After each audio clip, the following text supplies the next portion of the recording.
বাড়িতে কি আছেন? বাইরে আসেন, বাইরে আসেন। একটু বের হয়ে আসেন প্লিজ। আসেন, বাইরে আসেন। বাড়িতে আর কেউ নেই?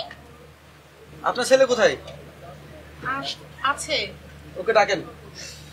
তরিকুল, মা একটু এদিকে আয়। কি আসেন। এই তোমার নাম কি তরিকুল? জি স্যার। এদিকে আসো। তুমি নাকি 2-3 দিন থেকে রেখে ছিলে, কোথায় ছিলে? স্যার চাকরির প্রয়োজনে ঢাকায় গেছিলাম। ঢাকা থেকে বাড়ি ফেরার পথে অসুস্থ হয়ে পড়ছিলাম।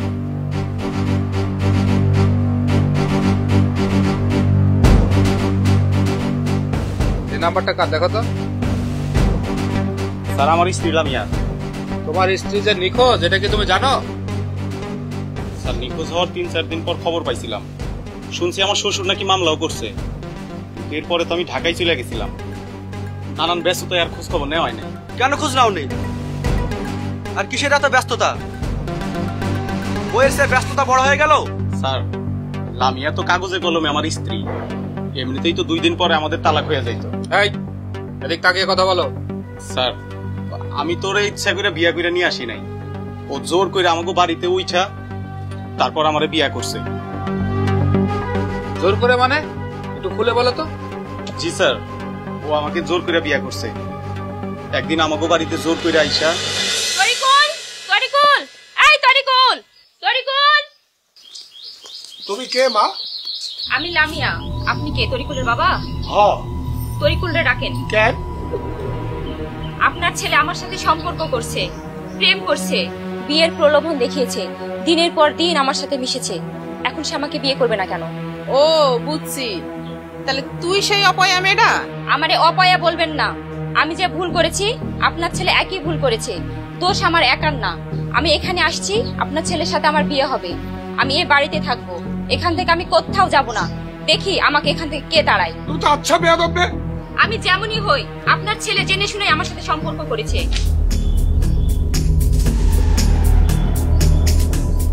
তরিকুল, তুই কি বিয়া করবি? না বাবা। না করলে আমি এখানেই বসে থাকবো, এখান থেকে আমি কোথাও যাব না।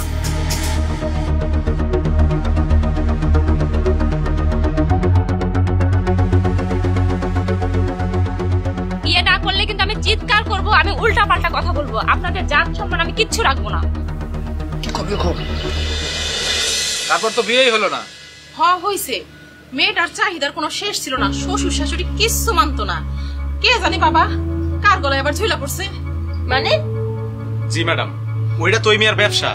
আচ্ছা দেখা যাক কি হয়, কিন্তু আপনারা কেউ বাড়ি ছেড়ে যাবেন না।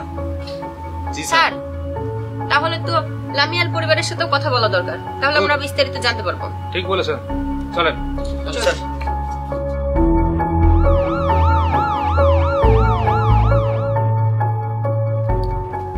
চাচা বাসায় আছেন?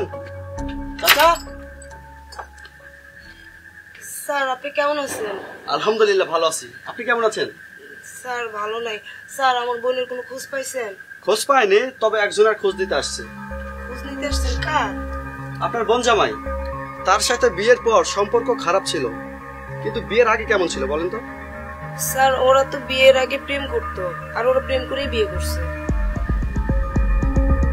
তাহলে এমন কি হলো যে বাড়ি ছেড়ে চলে আসলো? স্যার ওর শ্বশুর বাড়ির লোকজন ওরে অনেক জ্বালাইতো। আমার বোনটা প্রতিদিন কান্নাকাটি করে আমার ফোন দিত। এমন কোনো দিন নাই যে ওর প্রতি অত্যাচার করে নাই, ওরা অপমান অপদস্থ করতে বাদ রাখে নাই। স্যার লামিয়া, এসে নাস্তা করে যাও।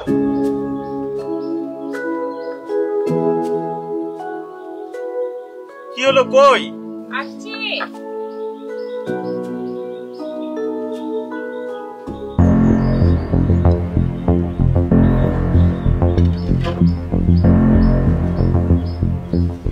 মা, তোমরা কই যাও? তোমরা নাস্তা না করলে আমি নাস্তা করবো নাকি?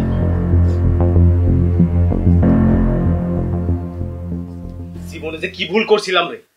তোর মতো মেয়ারে বিয়া করে রাম ঠকা ঠকছি।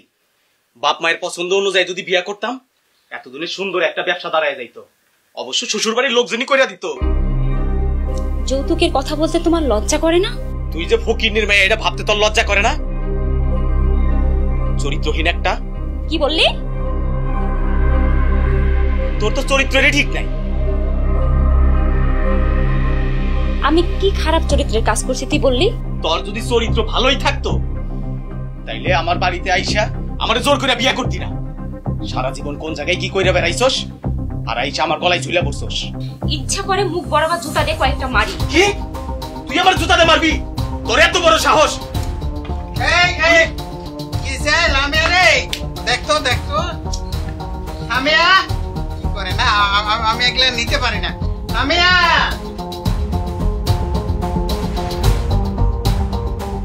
এই তুই যা আমার বাপের বাড়ি থেকে যা, আর কোনোদিন আসবি না। এই, যা বের হয়ে যা, এক্ষুনি বের হয়ে যা। তোর বাপের বাড়িতে না আসলে আমার এইটা হবো।